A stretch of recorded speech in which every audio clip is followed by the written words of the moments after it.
ഏറ്റവും കൂടുതൽ വാശിയും വേറുമൊക്കെ എവിടെയൊക്കെ പ്രകടമായാലും നമുക്ക് നമ്മുടെ മനസ്സിലൊരാഗ്രഹമുണ്ട്. ഇന്ത്യയുടെ പാരമ്പര്യം, ഇന്ത്യയുടെ മതേതരത്വം അത് നിലനിന്ന് കാണാം. അതിനെ അനുകൂലിക്കുന്ന ആരൊക്കെയുണ്ടോ ആ മതേതരത്വത്തിൻ്റെ ശക്തി പകരുന്ന ആളുകൾക്ക് വേണ്ടി നമ്മുടെ സമ്മതിദാനാവകാശം രേഖപ്പെടുത്തുവാൻ പ്രത്യേകിച്ച് പ്രവാസികളൊക്കെ ശ്രദ്ധിക്കേണ്ടതുണ്ട്. യാത്രകൾ ക്രമീകരിച്ചുകൊണ്ട് നാട്ടിൽ പോയി വോട്ട് ചെയ്യാൻ ആർക്കെങ്കിലും സാധ്യതയുണ്ടോ? അവരത് ചെയ്യണം. ഇതൊരു തെരഞ്ഞെടുപ്പല്ലേ, അതങ്ങനെ കടന്നുപോയിക്കൊള്ളും എന്ന ലാഘവ ബുദ്ധി ആർക്കും ഉണ്ടാകരുതെന്നാണ് പറയാനുള്ളത്. ഇനി പോകാൻ സാധ്യമല്ലെങ്കിൽ നമ്മുടെ കുടുംബത്തിലുള്ള ആളുകളോടൊക്കെ വിളിച്ച് നേരത്തെ തന്നെ വോട്ട് രേഖപ്പെടുത്തുവാൻ വേണ്ടി പറയണം. കാരണം ഇതൊരു ജീവൻ മരണ പോരാട്ടത്തിൻ്റെ വിഷയമാണ്. ഇന്ത്യ നിലനിൽക്കണോ വേണ്ടേ എന്ന് തീരുമാനിക്കുന്ന തെരഞ്ഞെടുപ്പാണ്.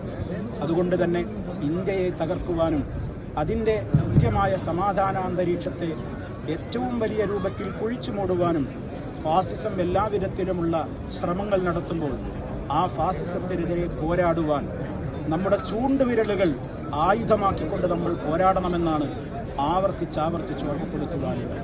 സമാധാനത്തോടെ നമുക്ക് ചെയ്യാൻ കഴിയാവുന്ന ഒരു കാര്യം അത് തന്നെയാണ്. മറ്റൊരു കാര്യം മുസ്ലിം സുഹൃത്തുക്കളോട് പറയാനുള്ളത്, വെള്ളിയാഴ്ചയാണ് തെരഞ്ഞെടുപ്പ് വരുന്നത് എന്ന ഒരു പ്രതിസന്ധി മുസ്ലിമീങ്ങളെ സംബന്ധിച്ചിടത്തോളം കേരളത്തിലെ തെരഞ്ഞെടുപ്പിനുണ്ട്. എന്നാൽ അതൊന്നും ഒരു വിഷയമാക്കരുത്. ജുമാക്ക് പങ്കെടുക്കുന്നതിൻ്റെ മുമ്പേ നേരത്തെ തന്നെ എല്ലാവരും വോട്ട് രേഖപ്പെടുത്തിയെന്ന് ഉറപ്പുവരുത്തുക. സാധ്യമായില്ലെങ്കിൽ ജുമാ നമസ്കാരത്തിൻ്റെ ശേഷം വീണ്ടും സമയമുണ്ടല്ലോ, വോട്ട് രേഖപ്പെടുത്തിയെന്ന് ഉറപ്പുവരുത്തുക. ഇനി ഒരു നിലക്കും വോട്ട് ചെയ്യാൻ സാധ്യമാകാത്ത നിലക്ക് പോളിംഗ് ബൂത്തുകളിലും തെരഞ്ഞെടുപ്പിൻ്റെ മേഖലയിലുമൊക്കെ ഉദ്യോഗസ്ഥരായി വരുന്ന ആളുകൾ, അവർക്ക് പള്ളിയിൽ പോകാനോ ജുമായിൽ പങ്കെടുക്കാനോ തീരെ സാധ്യമല്ലെങ്കിൽ ഇസ്ലാമിൽ അതിനും ഇളവുണ്ട്. അവർക്ക് ജുമാ നിർബന്ധമില്ല. സാധാരണ നിലക്ക് അവർ നിർവഹിക്കേണ്ടുന്ന ളുഹ്ർ അവർ നമസ്കരിച്ചാൽ മതി എന്നുകൂടി അവസരത്തിൽ ഓർമ്മപ്പെടുത്തുകയാണ്. എന്തായിരുന്നാലും ഇന്ത്യയുടെ മതേതരത്വം നിലനിൽക്കണം, അതിനുവേണ്ടി പോരാടണമെന്നാണ് ആദ്യമായി പറയാനുള്ളത്. മറ്റൊരു കാര്യം പ്രധാനമായി എനിക്ക് എൻ്റെ മീഡിയ സുഹൃത്തുക്കളോട് പറയാനുള്ളത്, ഇവിടെ ഒരു അപരവൽക്കരണം വല്ലാതെ നടന്നുകൊണ്ടിരിക്കുന്നു. മുസ്ലിമീങ്ങളെ എല്ലാ അർത്ഥത്തിലും വേട്ടയാടണം എന്നുള്ള ഒരു ചിന്താഗതി ചില കോണുകളിൽ നിന്നവർ ന്യൂനപക്ഷമാണെങ്കിലും ഉയർന്നു വരുന്നുണ്ട്. ഒരു കേസുകൾ ഉണ്ടായിക്കഴിഞ്ഞാൽ, ഉദാഹരണമായി രാജ്യത്ത് എവിടെയെങ്കിലും ഒരു ബോംബ് സ്ഫോടനം ഉണ്ടായാൽ ആ സ്ഫോടനത്തിൻ്റെ പിന്നിൽ പ്രവർത്തിച്ച വ്യക്തിയുടെ പേര് മുസ്ലിമാണെങ്കിൽ അത് വലിയ വാർത്താ മൂല്യമുള്ളതായി മാറുന്നു. അതിനെക്കുറിച്ച് വലിയ ചർച്ചകൾ നടക്കും.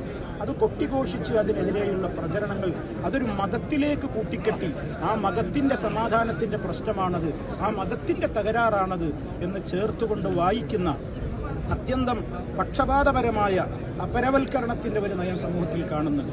അതേ അവസരത്തിൽ വേറെ ഏതെങ്കിലും ആളുകളാണ് അതിൻ്റെ പിന്നിലുള്ളതെങ്കിൽ, മറ്റു പേരുകളുള്ള ആളുകളാണ് ഉള്ളതെങ്കിൽ അതൊരു വിഷയമായി മാറാതെ പലപ്പോഴും അത് വിസ്മരിക്കപ്പെടുകയാണ്. നമുക്കറിയാം, കഴിഞ്ഞ വർഷം രാജ്യത്തെ ഏറ്റവും നടുക്കിയ കളമശ്ശേരിയിലുണ്ടായ ബോംബ് സ്ഫോടനമടക്കം അതിനൊന്നും ഒരു മുസ്ലിം പേരുള്ള വ്യക്തിയല്ല എന്ന് വന്നപ്പോൾ അതൊക്കെ ഇന്ന് വിസ്മൃതിയിലേക്കത് മറന്നുപോയിരിക്കുകയാണ്. നമ്മൾ അതല്ല വേണ്ടത്. തെറ്റ് ചെയ്തവൻ്റെ ജാതിയോ മതമോ നോക്കാതെ നീതിയോടുകൂടി എല്ലാവർക്കെതിരെയും നടപടിയെടുക്കുകയാണ് വേണ്ടത്.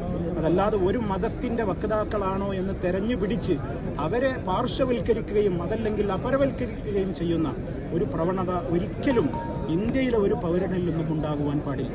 നാം എല്ലാവരും ഒന്നാണ്, ഒറ്റക്കെട്ടാണ്. ഇവിടെ ജാതിയും മതവും അതുപോലെ തന്നെ മറ്റു ഭാഷാ വ്യത്യസ്തതകളൊക്കെ നിലനിൽക്കെ തന്നെ ഇന്ത്യക്കാരൻ എന്ന നിലക്ക് നമ്മളൊക്കെ ഒറ്റക്കെട്ടാണ്. ഇന്ത്യ അതിൻ്റെ മതേതരത്വത്തോടു കൂടി തന്നെ നിലനിൽക്കണം. രാജ്യമെമ്പാടും സമാധാനം ഉണ്ടാവണമെന്ന് ഒരിക്കൽ കൂടി വളരെ പ്രാർത്ഥനയോടെ ആഗ്രഹിച്ചു പോവുകയാണ്. എല്ലാവർക്കും നന്ദി. എല്ലാവർക്കും നല്ലത് വരട്ടെ. അല്ലാഹു അക്ബർ വലില്ലാഹിൽ ഹംദ്.